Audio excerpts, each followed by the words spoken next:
Again, a big day for Nebraska to hire a new athletic director, somebody that was a celebrated student athlete that takes over now in a different role.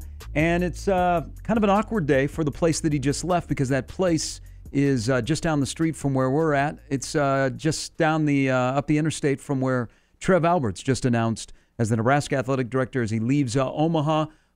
Let's get some perspective on Trev from a guy who has been at Omaha before Trev and now has been the head men's basketball coach, going into your 17th year? Is that right? I believe you're right, Gary. How you doing? Good. Darren Hansen joins us. This is, you worked with him. I got to know him really well. This is kind of a weird day. You're excited for Nebraska, but it's a little bit of a sad day for Omaha.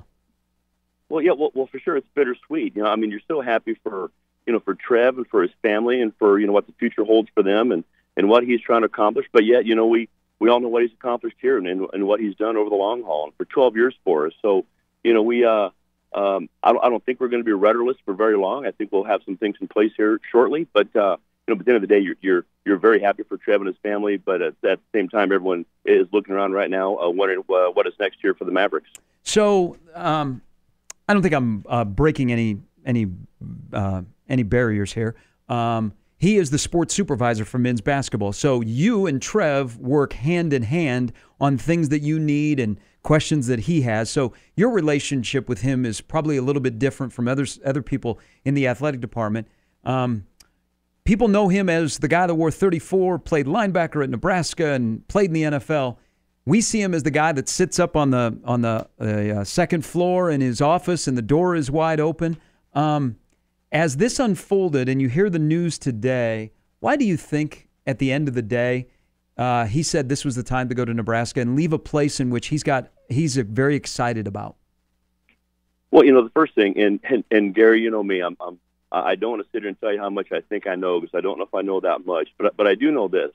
Every time something would happen down there with an administrator, his name would pop up for whatever reason. Maybe he could get the job, maybe he couldn't, maybe just people mentioned it. But I told people this 8 or 9 years ago, and I'm not sitting here trying to be Nostradamus or anything, but 8 or 9 years ago I said, look, I'm not sure if Trev can ever get that job.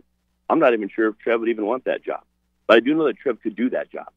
I do know that, and I knew that very quickly just after a couple of years of being around him. I mean, his overall vision, he mentioned it today. I got a chance to watch some of the press conference.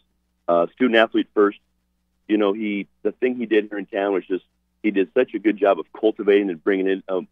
We already had a lot, but even more community leaders, just bringing them together. Our unity of purpose, trying to do what he did with our athletic department and changing divisions. I mean, all of those things. Just he brought that to our department. It bled onto our campus and it bled into our community. So for him to be able to do that, and now to do that and to bleed all that into Nebraska athletics, into the city of Lincoln, and then out really into our whole state, has to be very exciting for him. He talked a lot about student athletes. What in particular, DH, that he did for student athletes that's so important to continue to recruit other student athletes to Omaha? Well, you have to support them first, and he always said that. And I thought this was very important. And I'm not sure if anyone knows this. I'm not sure if he's even said it, but it's sure something that I noticed. Some of the when we made our move 10 years ago, 11 years ago now, whatever it was, one of the very first things he did, if not the first thing he did, was people started bringing in money and bringing in donations. The very first thing he did was he totally revamped where our student athletes go to gather to study, where they go together to gather to learn, where they check in, where they check out, right down the hall from us. He made sure all of that was in place first. Then he started looking at all the other things. So when you do those things as a leader for your student athletes and you're thinking that first, I just thought that was very important. I think that just shows his vision for how, if you bring in the right student athletes and they perform, they recruit the next student athlete for you.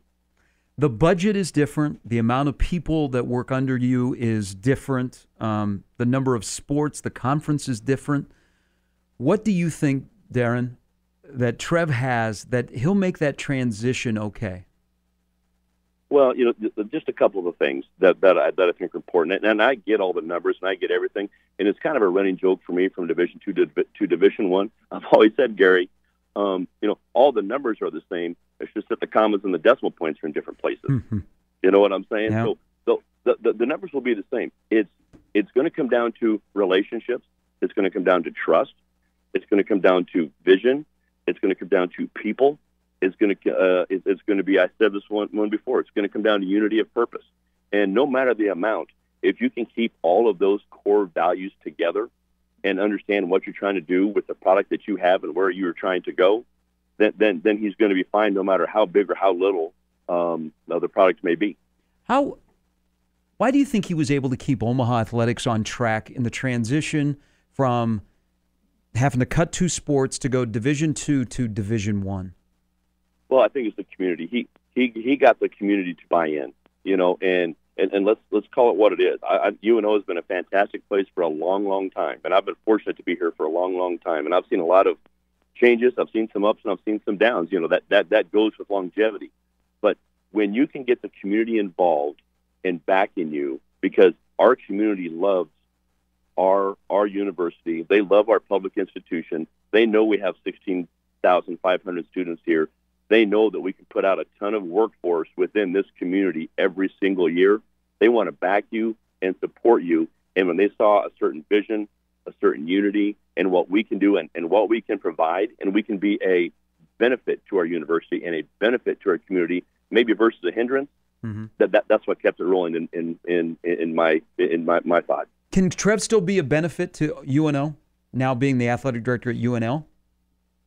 Well, we hope so. It's kind of like, I think there are athletic directors, there are coaches who are benefits to institutions that they used to be at because of the foundation that they laid.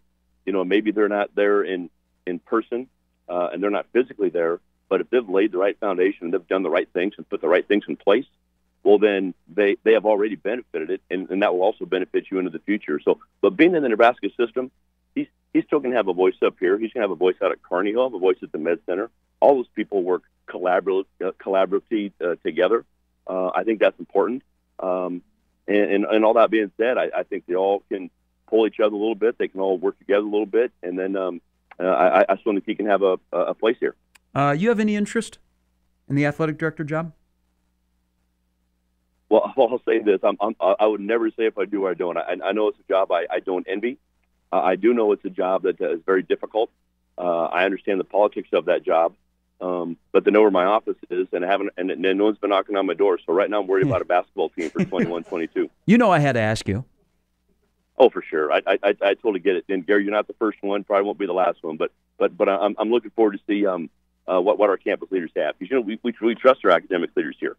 We trust our athletic administration. I love our coaches. I love our support staff. So I'm looking forward to see what's next for Maverick Athletics, because Trev said it today in his in part of the news conference that I saw. The best days of Maverick Athletics or of athletics, Gary, they're still ahead of us, and he knows that, and we know that. So there's been a lot of change here, but we'll always be able to take change and keep moving forward with it, and we're going to do that again. One final question before we talk about your field of expertise, and that is basketball. And there may be a search committee, and you would be one of the prime people to be on a search committee. What do you think Omaha Athletics needs with the next athletic director for the first time in 12 years? Well, I would say this: it's going to be different than what Trev did, because what Trev did was a fantastic job of putting facilities in place that are equal to or better to the people we compete against. And that was very, very, very important. And now that I know a lot of people talked about Phase 3, and I sure can't talk about specifics because we're sworn to secrecy, but Phase 3 is a term that's out there. I understand that. I don't think I'm breaking any barriers there. But when all of that is done, how do we put the best product in those facilities? Mm-hmm. And I think that'll be a key thing. How are we going to fund that? How are we going to fund that model? How are we going to support our coaches and our student athletes the best to put the best teams we can in those facilities? And I think that'll be very important for the next person. What was it like being back out on the road recruiting? It was different. It's been a couple of years. It's been a while since I've checked in and out of hotels and rental cars and driving through, Atlanta traffic trying to get from one gym to another. It was, but it was good. It was baller TV. Watching all those games on video got old. It was what it was. But to see guys live again, to see the coaches again out and about a little bit, kind of got you re-energized and going a little bit, because it's been a long time, Gary, since we've done that. So it it was good to be on the road, see some guys live, and we're ready to go back out again this weekend. I know that you'll spend at least one day here in Omaha Council Bluffs, but for people that are going to hear about the big Adidas tournament, what exactly are we getting this weekend in this town? Well, you're getting one of the, probably one of the three major, tournaments. Whether it's Nike, whether it's Under Armour, whether it's Adidas, it's one of the three major tournaments that's out there on the circuit. So you're getting the best 48 Adidas teams in the country right here in the Omaha metro area. So if you have the best 48 Adidas teams in the country right here, well, you're going to get all the best coaches. You're going to see the high major guys walk in. You're going to see the assistants walk in. And you're going to see people at all levels come in out of this place. And Omaha's not seen that before. So to be able to watch Big 12, Big 10, SEC, Pac-12, Big East head coaches walk in the door here, that they're going to be here. And now they also have other places to go. So, I'm going to be in a car driving to another place. They're going to hop on a private plane to get to another place. But it's something that we have not seen here before. And selfishly, I've been doing this for 33 years, Gary. I'm kind of glad one is finally 12 miles down the road from my house versus a 3 or 4 hour drive or getting on a plane. I'm kind of fired up about that. Hey, you've gotten to see your team kind of coming back together. The young guys and then the newcomers and then your vets have gotten back together. So you've started some summer workouts. Any initial takeaways of the team you've assembled for the upcoming year? Well, yeah, I might have some, but we've only been together for 2 days. So we haven't been together that long, but I do like what I see. I really like our camaraderie. I really like seeing where our leadership is kind of building towards. I really like to see our unity. I'm liking all of those things right now. The basketball part of it, I knew we liked because we recruited these kids. We think they're good enough players and we can compete for a title. But it's the other things right now that as a head coach I'm really watching as my coaches work our guys out. I'm just seeing how we're coming together, and I like that so far. It's early.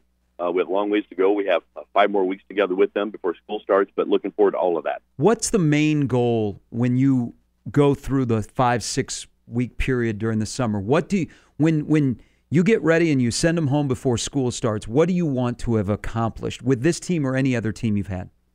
Well, the biggest thing, and we couldn't do it last year, and it probably hindered us because we had half of our team was new, and so we're really looking for our unity. We're really looking for our leadership. We're really looking for being a great teammate.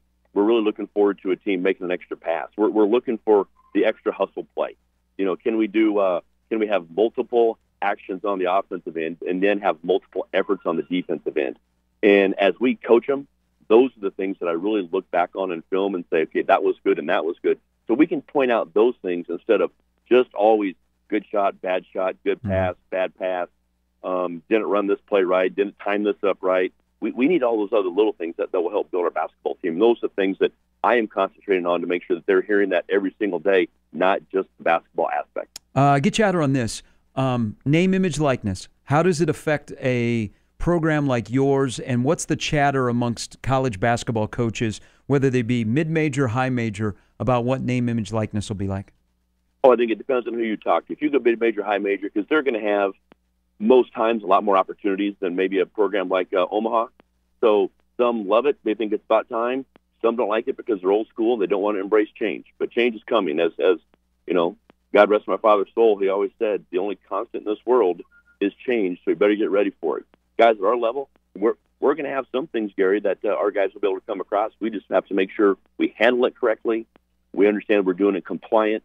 We understand it doesn't affect our locker room, and that everybody can move forward with it. So if we can do those things, name, image, and likeness is a good thing as long as it's handled right. Great stuff. DH, thanks for your time on short notice, and we will cross paths soon. Have a great day, Gary. That's Darren Hansen, 17 years, the head basketball coach at Omaha, and for the last 12, he has worked side by side with Trev Alberts.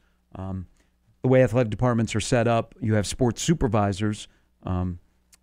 Normally, the athletic director doesn't supervise a sport because they supervise the entire athletic department. But in the size of Omaha Athletics, you have other administrators that have sports assigned to them.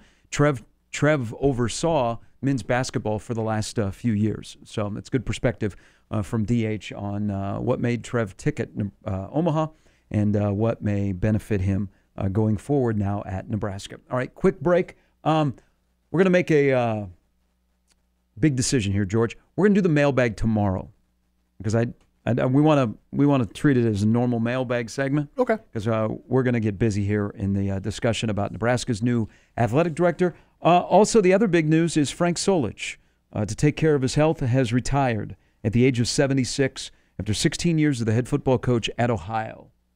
Maybe more known throughout the country as the head football coach at Ohio than his short tenure at Nebraska. But that was announced earlier, and then the news broke that Nebraska was announcing Trev Alberts as their athletic director today. 951-1620. We'll do email, we'll do tweets, we'll do calls, we'll do discussion. That's coming next. Also, Cade Povich stops by at 1 on the Gary Sharp Show on 1620 The Zone.